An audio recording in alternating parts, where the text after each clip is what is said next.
ziua! Suntem în galeriile companiei Argentis din Cluj, România. Alături de fondatorul și vizionarul celei mai mari colecții de telefoane din lume, Andrei. Cine este Andrei? Salut, Gabi! Bine ați venit! Andrei este om. Am 34 de ani, am o superbă familie și 3 copii. Și în urma rezolvării unei părți a trecutului meu și mai exact lupta cu dependențele jocurilor de noroc, am avut viziunea să nu mai pierd bani. Și am încercat să găsesc o modalitate și un scop. Astfel, mutând capitalul investit în rulete, să-l direcționez în lucruri care cel puțin își păstrează valoarea. Așa am găsit 3 astfel de aspecte și modalități de a investi. Am investit în argint de calitate 99,9%, în perle și mi-am regăsit principala mea activitate financiară, colecționarea de telefoane retro, deoarece în liceu, între anii 2002-2006, era modalitatea prin care eu îmi scoteam bani de buzunar, bani de cheltuială. Și am început cumpărându-mi primul telefon deținut, un Nokia 7710, este primul telefon cu touchscreen de la Nokia. În 2004, atunci nu era în România, a trebuit să-l importăm direct din Finlanda. Apoi am luat telefoanele care le-am deținut în liceu, apoi telefoanele care le-am tranzacționat și le-am vândut mai departe, le importam din Spania. Apoi am cumpărat ceea ce nu mi-am permis în liceu, pentru că rămâneau bani, adică investi în telefoane retro, deși nu e un hobby foarte ieftin, era mult mai ieftin decât a cheltui în cazinouri. Colecția se mărea, eu din fire am fost mai compulsiv în achiziții și am ajuns să am o mică colecție. Eu în anul 2018, când am renunțat la jocuri de noroc, am renunțat și la rețelele sociale. Nu știam cum se multiplică volumul colecției raportat la celelalte. Am început să cumpăr de prin România, de prin târguri, de la prieteni, mici colecții. Le-am unit până când lumea mi-a spus, vezi că este foarte posibil să obții recordul mondial. Chiar am văzut pe site, dacă îmi permiți, că recordul Guinness Book este în validare. Ce înseamnă asta? Și poate ne dai și câteva numere în legătură cu colecția aceasta. Când am început povestea, la începutul anului 2022, prin care am vrut să transpoziționăm colecția fizică în colecție digitală, totalizam undeva la 7700-7800. Între timp, noi nu ne-am oprit din achiziții și am sărit în prezent de 9000. Este colecția ce deține cele mai multe telefoane la nivel mondial, dar totodată am încărcat dovezi pentru validarea recordului Guinness Book, ceea ce înseamnă recordul cu cele mai multe modele diferite la nivel mondial. Actualul record are 2779. Noi încercăm să îl batem și vom reuși cu celebra sumă 3310, echivalentul celui mai celebru model Nokia 3310.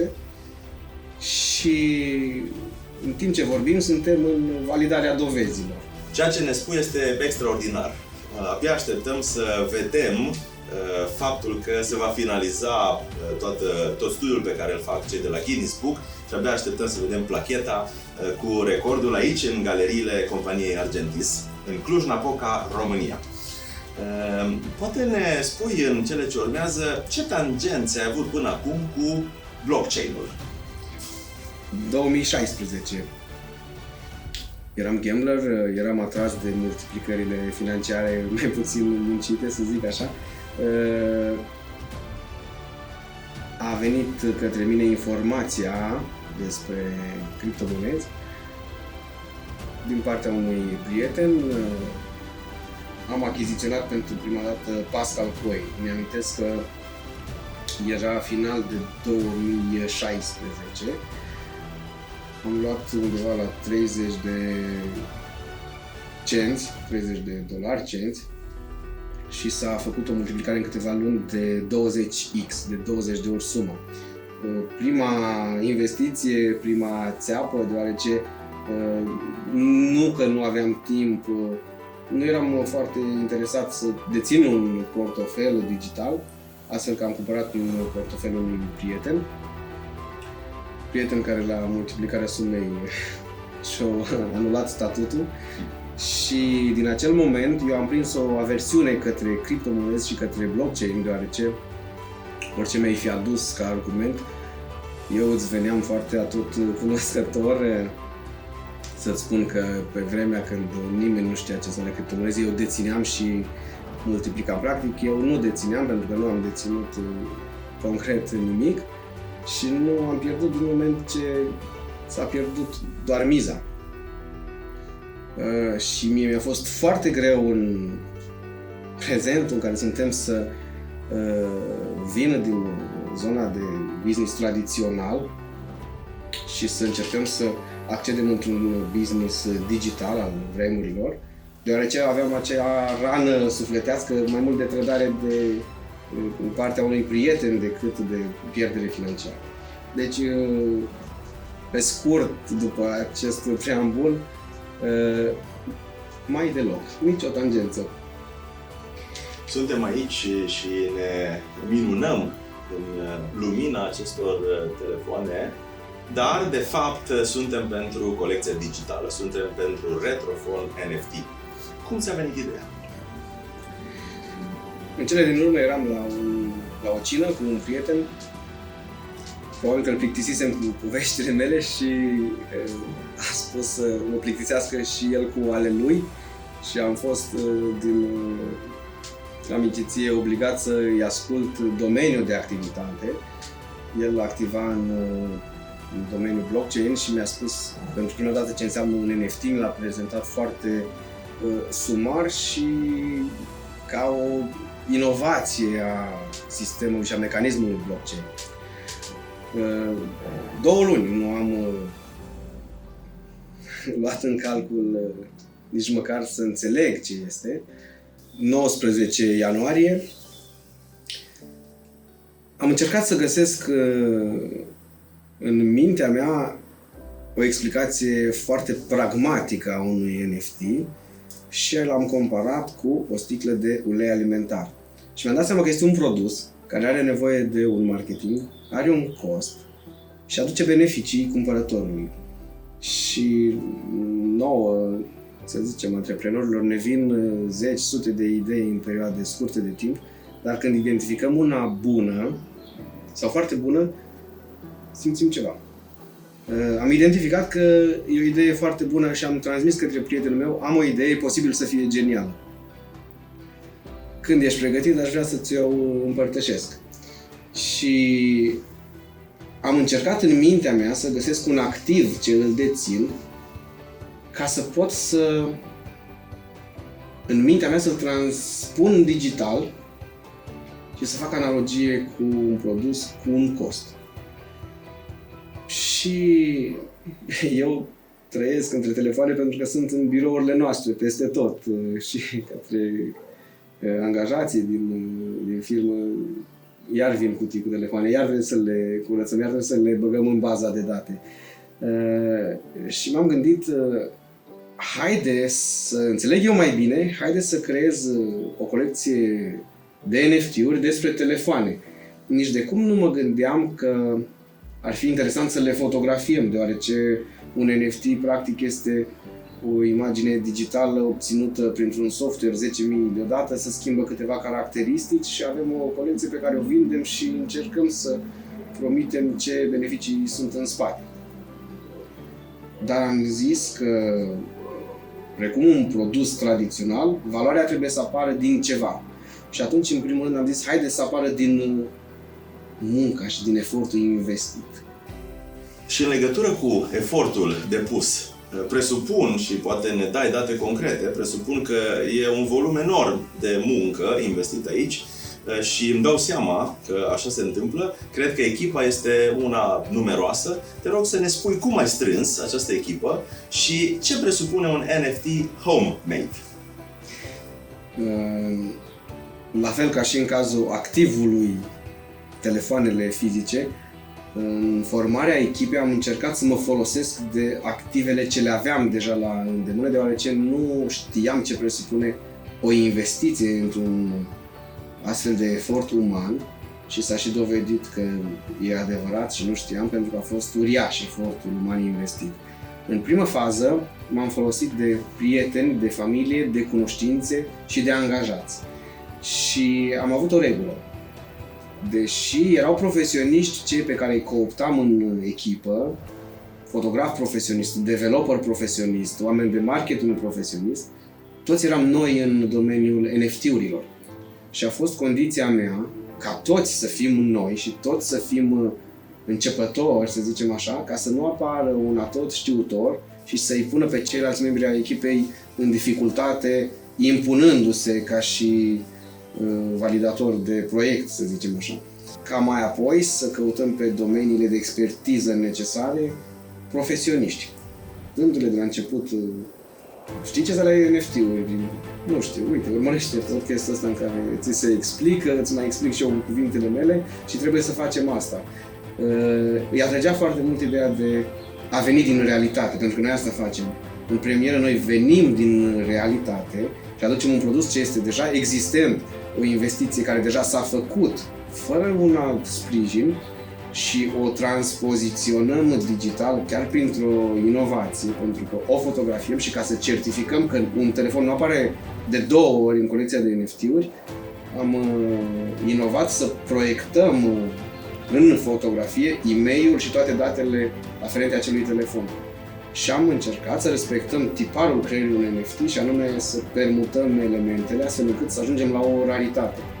Ai întrebat ce înseamnă homemade. Homemade înseamnă să facem toate aceste mișcări, mai pe scurt, să pictăm cu artiști aceste fundaluri, 24, să le permutăm la fiecare 330 de cadre. Un alt artist ne-a modelat dinozaurii. Apropo de ideea de dinozauri, am încercat să nu fotografiem un telefon static pe un stativ și am încercat să-l personificăm. Și am zis că să-l personificăm trebuie să-l punem să vorbească sau să stea la masă cu cineva. Și am făcut un sondaj atât în familie cât și între prieteni și ideea de dinozaur aparține fiicei mele mijlocii. Era îndrăgostită de dinozauri și de povestea lor și a spus să punem telefonul să stea la masă cu dinozaur. Mie îmi sună ce spui NFT bio. Mă gândesc la produsele acelea în care producătorii pun pasiune, pun suflet, e vorba de o muncă de familie, ți-e mai mare dragul să mergi și să beneficiezi de produsele lor. Ceea ce ați făcut aici și faceți în continuare, mi se pare că e o muncă combinată în care e pusă pasiunea aceasta a, cum ai spus, a începătorilor și dorința de a învăța cu expertiza profesioniștilor în domeniul artei, în domeniul fotografiei și împreună au dat un conglomerat absolut superb. Așa că m-aș întreba ce câștig dacă investesc în aceste NFT-uri? Care e beneficiul investiției? Aș face o paranteză înainte de beneficii și m-aș fixa un pic pe metafora asta de produs bio, pentru că este foarte bine adusă în discuție. Problema produselor bio este că sunt vândute sau tranzacționate într-o piață plină de fast food-uri. Și noi nu am avut mecanismele necesare de a bate fast food-urile când ne-am pus la muncă. Apropo de muncă, să-mi termin ideea precedentă, peste 6.000 de ore de muncă a unei echipe de peste 70 de oameni până în momentul lansării site-ului. Când am văzut că sunt atât de multe șaormerii digitale, ne-am gândit ca adevăratul beneficiu din spate să vină înființând o companie, un DAO, scris în blockchain prin care facem deținătorii de NFT-uri Retrofon să fie acționari în mod direct în această companie care se vrea a fi un validator al proiectelor de NFT-uri, eliminând garbage-ul, eliminând gunoiul din piață, pentru că peste 95% din proiectele ce ies zilnic pe piață sunt scamuri care vor doar să-ți smulgă de la 10 la câteva mii de dolari fără să-ți ofere nimic în schimb. Și atunci am creat acest DAO care are ca principal obiectiv de activitate ownership-ul fracțional, adică deținerea, tranzacționarea și multiplicarea profitului prin capitalizare în real estate, și obiectiv secundar, profil secundar de activitate, validarea proiectelor de NFT. Un fel de Guinness Book al proiectelor de NFT. Nu poți să fii certificat de noi dacă noi nu îți luăm proiectul și prin expertiza noastră îți spunem că poate să aducă beneficii reale cumpărătorilor. Cred că am surprins și răspunsul la întrebarea ta și aș menționa că am ajuns la decizia să creăm o astfel de companie, deoarece domeniul blockchain este un domeniu atât de nou, nu are reglementări. Noi când am început proiectul, am încercat în primă fază să găsim oameni ce au expertiză în domeniu, am căutat făcând drumuri lungi, consumând ore multe la telefon, și când ei mă vedeau atât de dezvolt raportat la investiții, dar la mine era o dezvoltură legată de trecutul meu, adică dacă nu m-a speriat moartea în trecut și cu ajutorul lui Dumnezeu am ajuns să fiu aici, nu puteam să mă prezint speriat în caz de insucces financiar. Și ei au înțeles că probabil sunt un necunoscător și e bine să profite. Nu am avut nicio ofertare, eu le-am dat denumirea de consilieri sau de consultanți în domeniul NFT-urilor, deși probabil ei doar văzuseră un podcast sau două înaintea mea pe YouTube și s-au auto-însușit ca și cunoscători și ne-au cerut sume uriașe. Și am spus, e nevoie de reglementare în domeniu. Dacă acești clouni financiari în business-urile tradiționale sunt blocați să fraudeze chiar de legile unui guvern, în acest nou sistem descentralizat nu este o astfel de reglementare și când apar bani, toată lumea vine și își face de cap. În principiu vine acel tip de caracter care s-a manifestat și în business-ul tradițional, doar că aici nu are ce-l opri. Și am zis că de obicei când creăm un business de orice fel, caută o problemă a umanității, rezolvă-o și îmbogățește-te.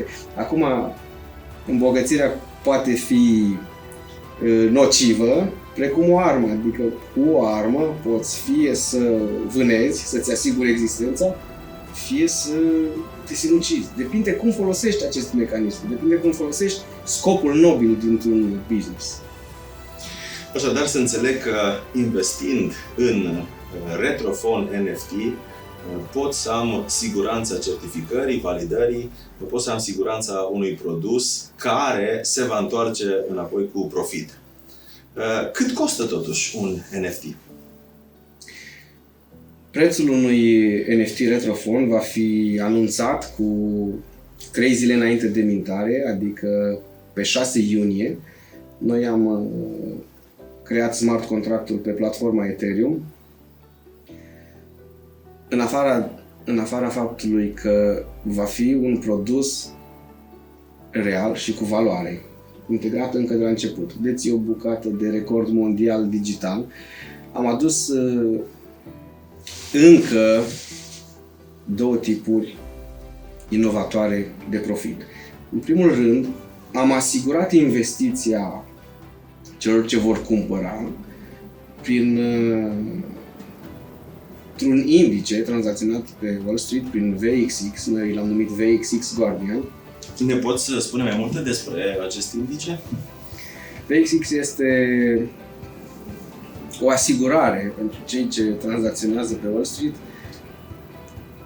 Se mai numește și indicele fricii și crește în valoare în momentul în care apar tulburențe pe piață și cad stocurile. În momentul în care cad stocurile, în progresie geometrică, VXX urcă. Am făcut statistic o analogie între piața economică mondială și piața criptomonedelor și, în general, dacă nu de fiecare dată urcă în tandem, când cad în tandem. În acel moment, noi având o parte din capitalul comunității investiți în acest indice, în momentul unei crize globale sau a turbulențelor de pe piață, VXX aduce profit și poate răscumpăra NFT-urile de la investitori chiar la valoarea de cumpărare, chiar la valoarea dolarului din momentul în care ai achiziționat NFT-ul. Sunt foarte multe lucruri de făcut. Care ar fi istoria de implementare? Poate un roadmap? Pentru a pune în mișcare această super companie din spatele achiziției de NFT-uri Retrofond, trebuie să se totalizeze o cumpărare de 14.441 de NFT-uri, echivalente cu numărul total de acțiuni în DAO Master Collection.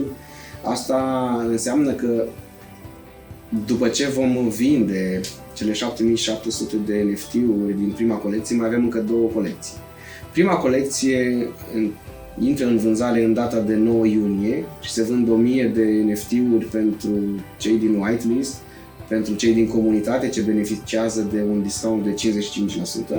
Apoi vor fi puse în vânzare după 72 de ore 1500 de NFT-uri la preț de pre-sale sau cu un discount de 33% și după sold-out-ul acestor 1500 din pre-sale facem public minting-ul la prețul de X Ethereum pe care îl vom dezvălui pe 6 iunie.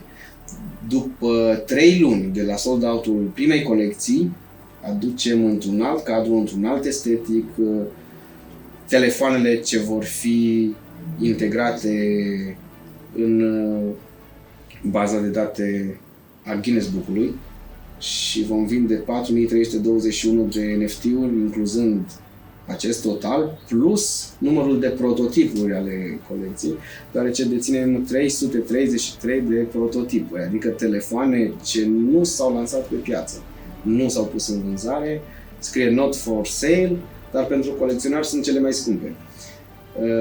Închidem numărul de 14.441 cu 2.420 de NFT-uri puse în vânzare la 3 luni de la sold-out-ul colecției numărul 2 și cadrul estetic al acestora este dat de o călătorie în jurul lumii a 12 telefoane celebre fotografiate în peste 200 de locuri, printre altele și în fața clădirilor celebre surprinse de artiști în cele 24 de picturi.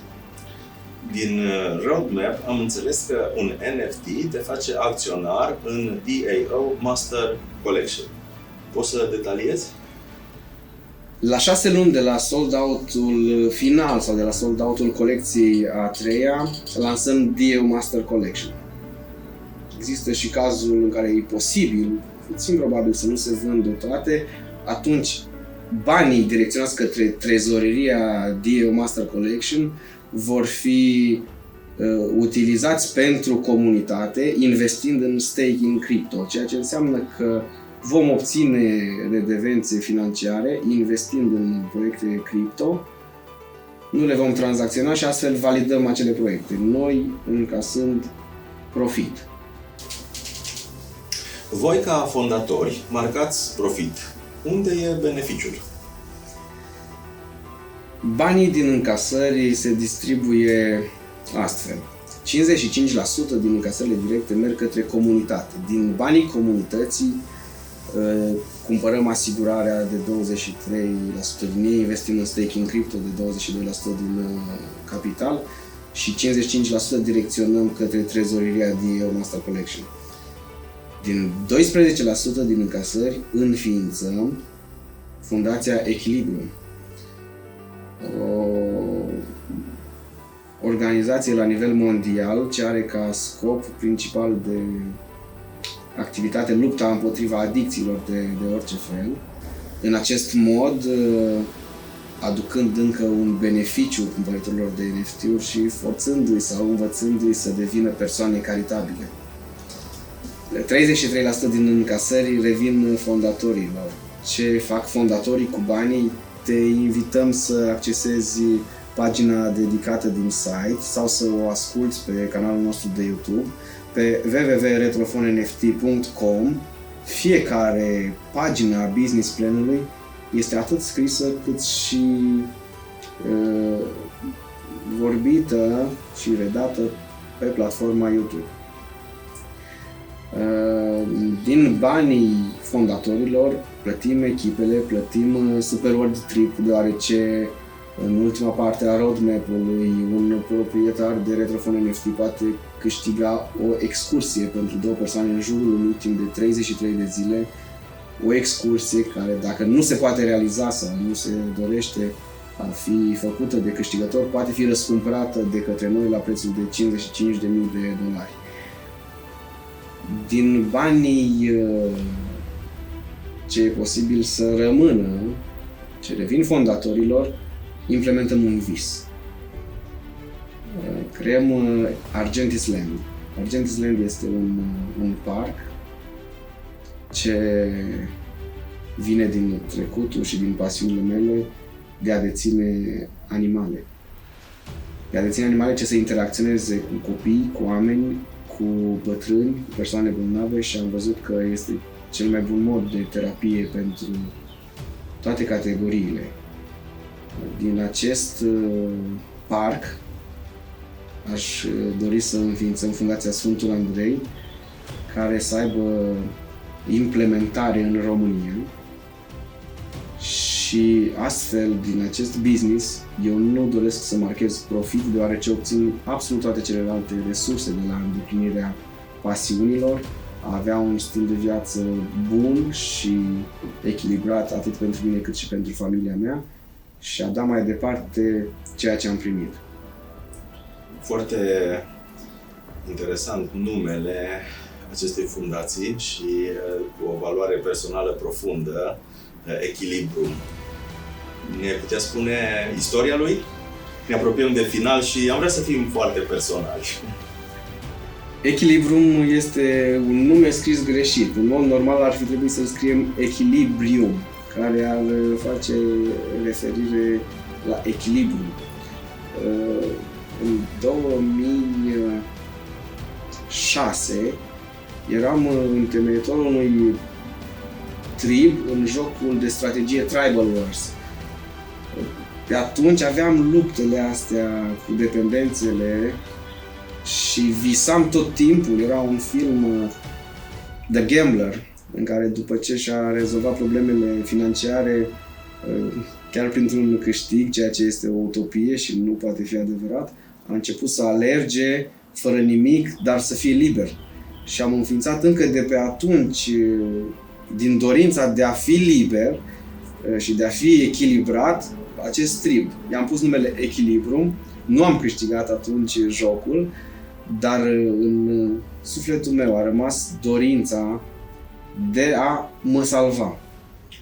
Cu ajutorul lui Dumnezeu, 12 ianuarie 2018 a fost clipa de la moarte la viață și nu mi-a dispărut dorința de a implementa atât pentru mine, pentru că dacă eu îmi spun povestea, cât ori mai mulți oameni îmi amintesc de unde vin și îmi amintesc să nu mă mai împiedic. Și clipă de clipă, zi de zi, mergem spre ceea ce am fost lăsat să facem și noi uităm ca oameni că avem un scop. Scopul e ce primim, să dăm mai departe, să nu ținem în noi, să nu blocăm lumina, să fim transparenți. Și atunci, tratamentul primit de mine, prin colecționare, cu ajutorul lui Dumnezeu, aș vrea să-l spun prin povestea Retrofon NFT la nivel mondial și în același timp să fim practici, pentru că povestitor e plin pământul și să fim practici. Am înțeles că ne aduci bucățică de record mondial, am înțeles că te poți fonda ca și fond de investiții și să tranzacționăm cu board-ul nostru și cu expertiza noastră să multiplicăm banii. Dar banii nu sunt o valoare, banii sunt o non-valoare, sunt o monedă de schimb între valori și ca să accesăm adevăratele valori, în primul rând trebuie să fim buni. Și ca să fim buni trebuie să dăruim. Și atunci forțez folosirea fondurilor, 12%, care vin și din royalties, pentru că royalties al acestei colecții este de 9%, care se distribuie tot după aceeași formulă, 55% către comunitate, 33% către fondator, 12% către echilibru, ca să aibă sustenabilitate. În opinia mea, sustenabilitatea financiară este un fel de perpetuum mobile financiar. Adică creăm un mecanism financiar și îl punem să funcționeze și să se autosusțină. Mulțumim că ne împărtășești experiențe personale și o filozofie de business foarte, foarte interesantă și foarte practică, văzând nevoia, împlinind-o.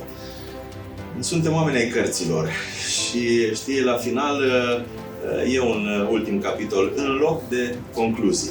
Ce ai spune la finalul acestui podcast în loc de concluzii? Dintr-o melodie cu care rezona tinerețea mea, era un vers: istoria mai vrea un pas, noi suntem următorul. Noi suntem pescari. Pescuim într-un lac unde a pescuit și bunicul nostru, probabil au pescuit și tații noștri. Și dacă nu ne adaptăm, probabil vom îndemna să pescuiască și copiii noștri. Problema acestui lac, deși este validat, pentru că am pescuit, ne-am hrănit, am mers mai departe, este că lângă el s-a creat un alt lac și s-a mutat peștele. Lângă lacul validat au venit mai mulți pescari și încearcă să prindă puținul pește rămas, suplinind o nevoie pentru mai mulți oameni. Celălalt lac este noul mecanism financiar spre care încercăm să ne adaptăm, pentru că eu nu vreau să rămânem spectatori și doar să constatăm că nu mai avem bani de pâine, nu mai avem bani de factura la lumină și atunci am încercat să studiez cum se pescuiește în noul lac și am încercat să spun din punctul meu de a înțelege acest mecanism și celorlalți. Și nu este un podcast prin care fac publicitate proiectului, deoarece acest proiect este după modul meu de validare al sistemului financiar blockchain. Nu dau sfaturi financiare. Eu pot să spun doar ce m-a salvat pe mine și pot să spun ce m-a decăzut pe mine. Și pot să spun că am obosit să vedem nenumărați fondatori care încearcă să îndoaie matematica, dând informații eronate, dorind doar să-și hrănească lăcomia și să mintă publicul și clienții, încercând să le ofere 100 de mere dintr-un coș de 10 mere. Problema acestor oameni este că nu ne fură doar de capital, ne fură atât de sentimente cât și de visuri.